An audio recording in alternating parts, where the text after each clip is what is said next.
एक नई वीडियो के साथ आज मैं फिर हाजिर हूं। आपका होस्ट दोस्त विक्रांत जोशी आपका स्वागत करता हूं मेरे रिव्यू मास्टर में, जिसमें हम लेके आते हैं दिन भर की स्पेस और डिफेंस न्यूज की टॉप खबरें। तो चलिए जान लेते हैं। यदि आप मुझे ट्विटर पर फॉलो करना चाहते हैं तो लिंक आपको डिस्क्रिप्शन में मिल जाएगा और स्क्रीन पर भी मिल जाएगा। अपनी सबसे पहली खबर की बात करेंगे तो वो अमेठी राइफल फैक्ट्री की तरफ से आ रही है, जो कि ऑर्डिनेंस फैक्ट्री बोर्ड और रशियन कंपनी के द्वारा काल्सनिकोव के द्वारा एक जॉइंट वेंचर बनाया गया है और इससे लगभग 7 लाख राइफलें भारतीय आर्मी को मिलने वाली है, भारत खरीदेगा। तो इसकी जो प्राइस नेगोशिएशन है वो अभी तक चल रहा है और अभी तक कोई प्राइस डिसाइड नहीं हो पाया है जिस पर भारतीय आर्मी इनको कॉन्ट्रैक्ट दे ऑर्डिनेंस फैक्ट्री बोर्ड और काल्सनिकोव के इस जॉइंट वेंचर को।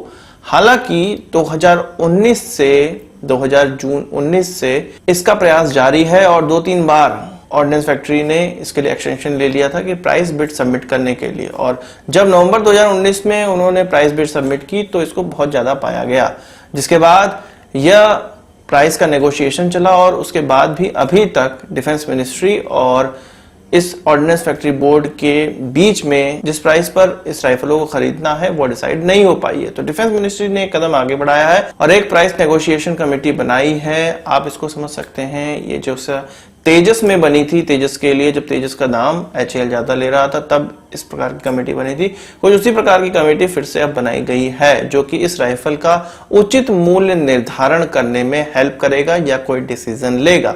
यदि ये कमेटी अच्छे से काम करती है और अपना समय से काम पूरा करती है तो ये माना जा रहा है कि अक्टूबर 2020 में ये काम कंप्लीट कर लिया जाएगा और उसके बाद इस राइफल फैक्ट्री की शुरुआत हो जाएगी, उनको कॉन्ट्रैक्ट मिल जाएगा और भारतीय आर्मी को राइफलें प्राप्त होने लगेगी काल्सनिकोव की AK-203।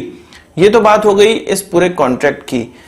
असल में ऑर्डिनेंस फैक्ट्री बोर्ड के द्वारा ये जो राइफलें हैं वो इसलिए महंगी बनाई जा रही हैं। पहले ये माना जा रहा था कि सस्ती राइफलें बनेंगी यदि हम देश में बनाएंगे, पर रशिया के द्वारा जो टेक्नोलॉजी ट्रांसफर होनी है, इसके अलावा मशीनें जो लगाई गई हैं, इन सब का खर्चा जोड़ने के बाद इन राइफलों का दाम जितना आंका गया था उससे ज्यादा निकल कर आ रहा है।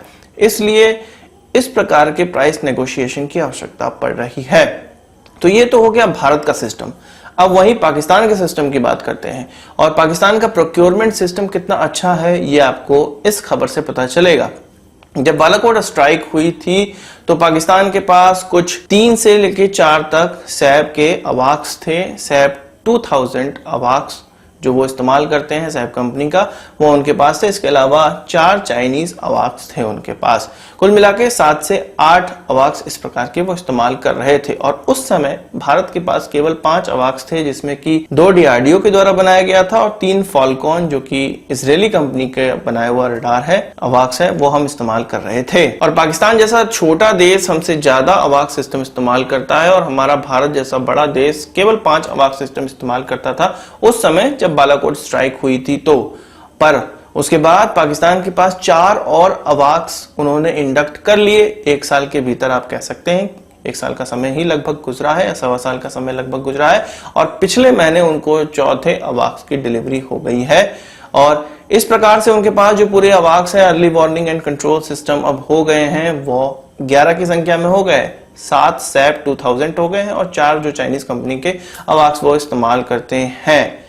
ये जो 3 इस प्रकार के अवाक्स का सिस्टम उन्होंने 2017 में खरीदने का फैसला किया था, उसके लिए कॉन्ट्रैक्ट दिया था, जिसके लिए बाद में भारत ने विरोध दर्ज कराया था। पर विरोध दर्ज कराने से कुछ नहीं होता है, वो जो खरीदना चाहते हैं वो खरीद सकते हैं, बहुत आसानी से खरीद सकते हैं। आपको पता होना चाहिए कि 2012 में इस प्रकार के 3 अवाक्स उनके डैमेज हो गए थे, उसके बाद भी उनके पास 11 अवाक्स अभी की संख्या में हैं और जो 2017 में 3 अवाक्स का ऑर्डर दिया गया था वो उन्हीं 3 अवाक्स के बदले में उन्होंने ऑर्डर दिया था जो कि 2012 में उनके दुर्घटनाग्रस्त हुए थे। दुर्घटना क्या, टेरर अटैक हुआ था, उसमें ये जो एयरक्राफ्ट थे वो खराब हो गए थे और इन एयरक्राफ्ट की स्थिति बहुत खराब थी, इसलिए इसके बदले में ऑर्डर फिर से उनको देना पड़ा। तो आप समझ सकते हैं कि बालाकोट हमले के बाद हमने क्या किया, हमने एक भी अवाक्स नहीं खरीदे आज तक। हम हमेशा ये सोचते रहते हैं कि हम इंडिजिनसली बना लेंगे, उस पर कोई निर्णय नहीं हो पाता है। हम ये सोचते हैं कि कहीं से एयरक्राफ्ट खरीद लेंगे, कहीं से ये सिस्टम खरीद लेंगे अवाक्स का, उस पर भी कोई निर्णय नहीं हो पाता है। एक राइफल हम बनाने के लिए 1 साल से प्राइस पर नेगोशिएशन कर रहे हैं। अरे 100-150 करोड़ रुपए ज्यादा खर्च हो जाएंगे तो क्या हो जाएगा, पर यह जो सिस्टम है वो जल्द से जल्द नहीं आ पाएंगे तो भारत की जो स्थिति अभी चाइना बॉर्डर पे हो रही है इंटेलिजेंस फेल्योर के कारण, वो कभी कभी हथियारों की कमी से भी हो सकती है। और राइफल जैसी चीज तो बहुत बेसिक हथियार होता है, तो बहुत ज्यादा आवश्यक है। इसके अलावा अगर एयर क्षेत्र में बात करें तो अवाक्स बहुत ही आवश्यक होते हैं। तो ये दोनों ही चीजों में भारत पिछड़ रहा है। और भारत इतनी बड़ी कंट्री है और 2 फ्रंट वॉर हमें लड़नी है और हमें लगभग 20 अवाक्स की आवश्यकता है। इस्तेमाल हम कितने कर रहे हैं? 5 अवाक्स। और पिछले बालाकोट अटैक के बाद भी हमने कुछ नहीं सीखा, अवाक्स की संख्या तक नहीं बढ़ाई है। वही बात करें जापान के साथ जो मून मिशन होने वाला था, भारत उसमें सहयोग करने वाला था। 2017 से ही यह खबर आ रही थी कि जापान के साथ हम सहयोग करेंगे। 2018, 2019 हर बार जब जापान और भारत की मीटिंग होती थी उसमें इस चीज को फिर से रखा जाता था। तो अब एक पूरा ब्यौरा JAXA ने जारी किया है, जो कि जापान की स्पेस एजेंसी है। उन्होंने 2023 का जो टारगेट है वो रखा है, क्योंकि 2022 में हमारा मैन मिशन होने वाला है, स्पेस का मैन मिशन होने वाला है, गगनयान। तो इसरो थोड़ा बिजी रहने वाला है, इस कारण से 2023 की उन्होंने डेट रखी है।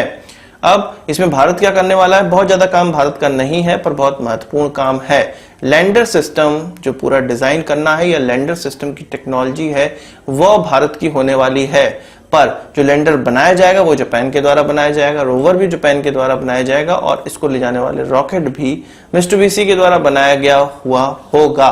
तो भारत का बहुत ज्यादा हाथ नहीं है, पर आप समझ सकते हैं कि एक जो टेक्नोलॉजी की बात होती है कि लैंडर की जो टेक्नोलॉजी होनी चाहिए वो भारत उनको दे रहा है। तो एक बहुत महत्वपूर्ण भारत का भी सहयोग है इसमें। ये जो जापान का जो मिशन होने वाला है उसमें वो सॉफ्ट लैंडिंग करेंगे, जो कि अभी तक वो कर नहीं पाए हैं, और वहां की जो मिट्टी है उसका आकलन भी वो करना चाहते हैं। तो उनका बड़ा मिशन है जिसमें भारत उनकी हेल्प कर रहा है। वही भारत और चाइना के बीच में जो स्टैंड ऑफ चल रहा है उससे रिलेटेड बहुत ज्यादा नई खबरें निकलकर सामने नहीं आ रही है। हमारे सेना प्रमुख ने कहा है कि LAC पर सारी स्थिति अभी अंडर कंट्रोल है और बातचीत से सब कुछ सॉल्व किया जा रहा है। उन्होंने नेपाल के जो मानचित्र का विवाद है, जो कि अब उनका मानचित्र पार्लियामेंट में पास हो चुका है, तो उस विवाद पर भी कहा। इस बार उन्होंने नेपाल और भारत की जो दोस्ती है, पीपल टू पीपल कांटेक्ट है, उसका बखान करते हुए ये बताया कि हमारे और नेपाल के बीच में जो कल्चरल जो जुड़ाव है वो बहुत अच्छा है और भारत हमेशा नेपाल के साथ और नेपाल हमेशा भारत के साथ खड़ा रहता है। इसके अलावा उन्होंने यह भी बताया कि कश्मीर में किस प्रकार से मिलिटेंसी से लोकल लोग परेशान हो चुके हैं और अब वो शांति चाहते हैं। उन्होंने बताया कि अभी के हाल में जो 15-16 आतंकी मारे गए हैं कुछ 2 हफ्तों के अंदर, वो बहुत बड़ी कामयाबी है और इस कामयाबी के पीछे जो लोकल जनता है उन्हीं का हाथ है। वही मुखबिरी करके और अपने आसपास जितने भी मिलिटेंट हैं, जितने भी टेररिस्ट हैं, उनको उनकी जो इत्तला है वो आर्मी को देती है और तब जाके उनका एनकाउंटर किया जाता है।